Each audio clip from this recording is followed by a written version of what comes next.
Darren Schneeberger'ın hayatı 2018 yılında kökten değişti.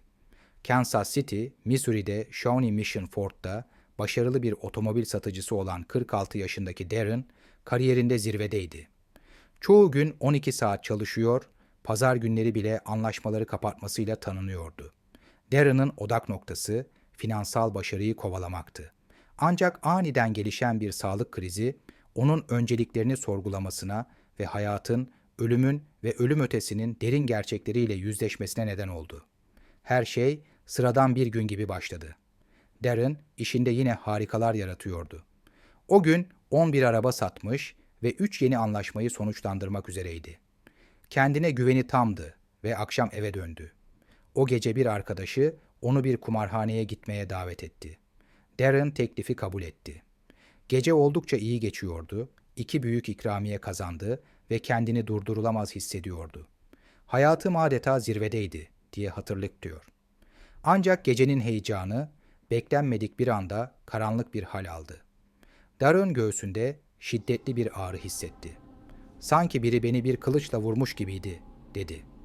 Ağrı onu iki büklüm etti ve bir şeylerin ciddi şekilde yanlış olduğunu anladı. Darren'ın arkadaşları başlangıçta onun şaka yaptığını sandılar, ancak durumu kötüleşince harekete geçtiler. Arkadaşı Nick'in gömleğinden tutup çekerek Darren hastaneye götürülmesini istedi.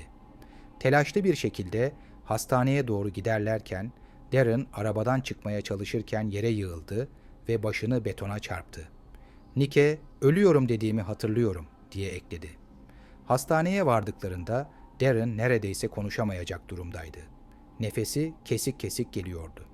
Sağlık görevlileri onu hemen içeri taşıdılar, kıyafetlerini kesip çıkardılar ve bilincini kaybetmeden önce ameliyata hazırlamaya başladılar.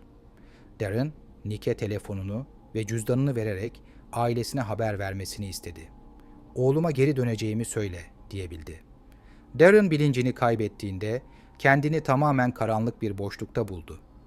"Gerçekten kötü bir yerdeydim," diye itiraf etti. Soğuk, ruhunun derinliklerine kadar işliyormuş gibi hissettiriyor ve ona yalnızlık ve umutsuzluğun derin bir yükünü taşıtıyordu. Bu, fiziksel bir soğukluktan öte bir şeydi. Merhaba, bu videoda belki de daha önce duymadığın ilginç detaylar var. Eğer videoyu izlerken keyif aldıysan, beğen tuşuna basmayı unutma. Yorumlarında düşüncelerini paylaşırsan çok sevinirim. Ve elbette daha fazlası için kanalıma abone olmayı ihmal etme.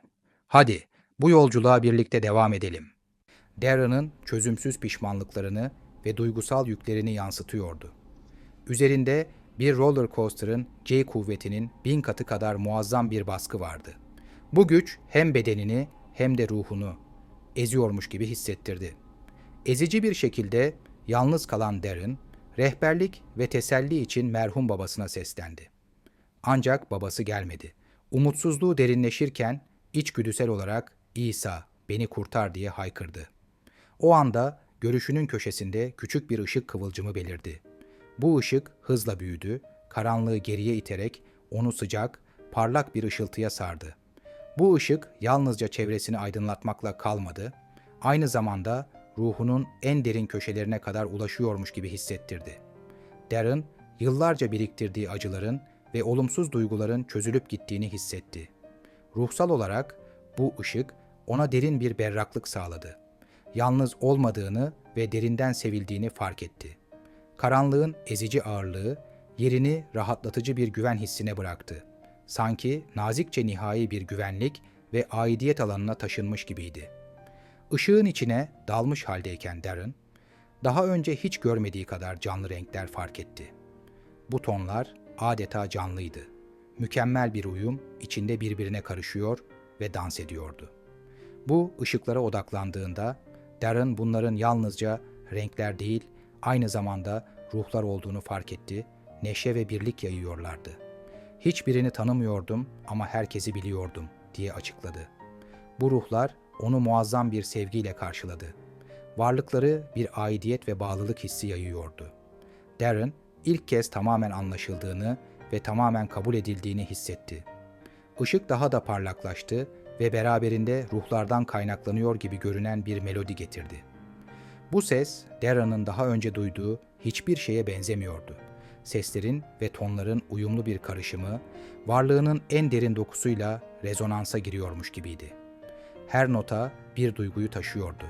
Neşe, umut ve sevgiyi bir araya getirerek adeta canlı bir senfoni oluşturuyordu. Bu melodi, evrensel bir hikaye, bir birlik ve bağlanma anlatısı gibi hissettiriyordu. Müzik zenginleştikçe ve doldukça Darren'ı bir aidiyet ve huzur hissiyle çevreledi.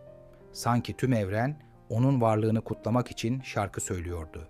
Bu parlak ışığın içinden iyilik yayan heybetli bir figür belirdi. Darren yüzünü seçemese de bu figürün varlığı tartışmasız bir şekilde ilahiydi.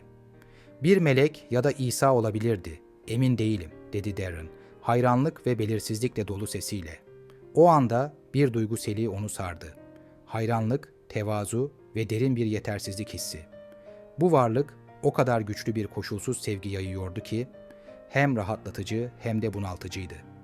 Darren bu karşılaşmanın büyüklüğünü anlamakta zorlandı, kendisinden sonsuz derecede büyük ama aynı zamanda çok kişisel ve özüne bağlı bir varlığın huzurunda olduğunu fark etti.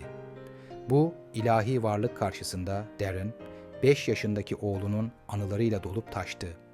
Çocuğunu geride bırakma düşüncesi onu derin bir yakarışa yöneltti.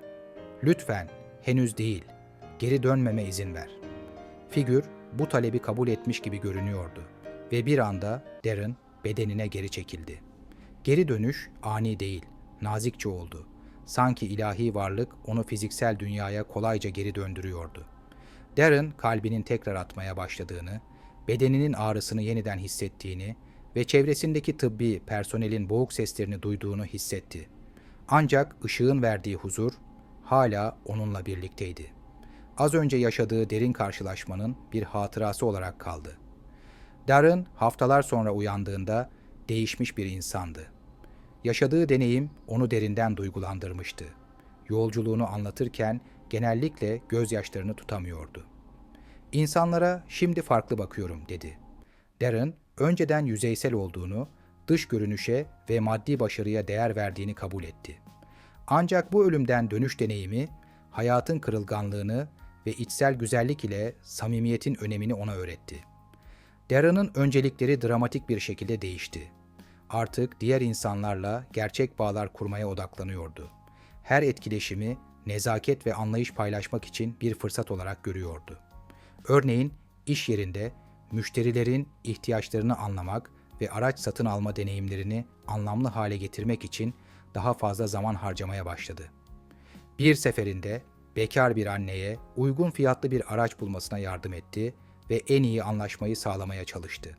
Onun minnettarlığını görmek, satışın kendisinden daha ödüllendiriciydi.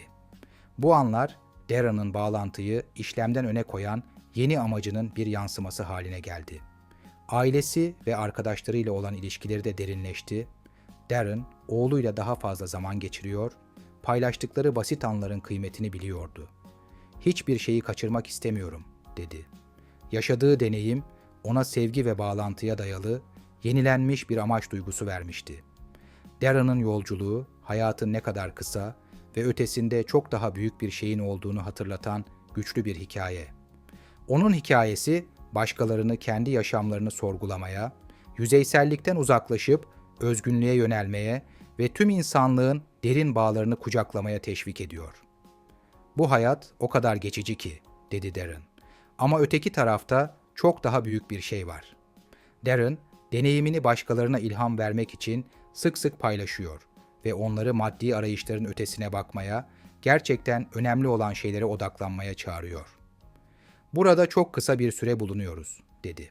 "Ama verdiğimiz sevgi ve kurduğumuz bağlantılar, onlar sonsuz." Merhaba, bu videoda belki de daha önce duymadığın ilginç detaylar var. Eğer videoyu izlerken keyif aldıysan, beğen tuşuna basmayı unutma. Yorumlarında düşüncelerini paylaşırsan çok sevinirim. Ve elbette daha fazlası için kanalıma abone olmayı ihmal etme. Bu nedenle YouTube üyelik programımızı tanıtıyoruz. Bir fincan kahveden daha düşük bir ücret karşılığında YouTube'da yayınlanmamış özel ve reklamsız bölümlere erişebilirsiniz. Konuklarla canlı soru cevap etkinliklerine katılabilir, bizimle ve diğer ÖYD deneyimleyenlerle doğrudan etkileşimde bulunabilir, canlı etkinliklere katılabilir ve en önemlisi kanalımızın bu önemli deneyimleri dünya çapında ortaya çıkarmaya yönelik sürekli çabalarını desteklemiş olursunuz. Hadi bu yolculuğa birlikte devam edelim.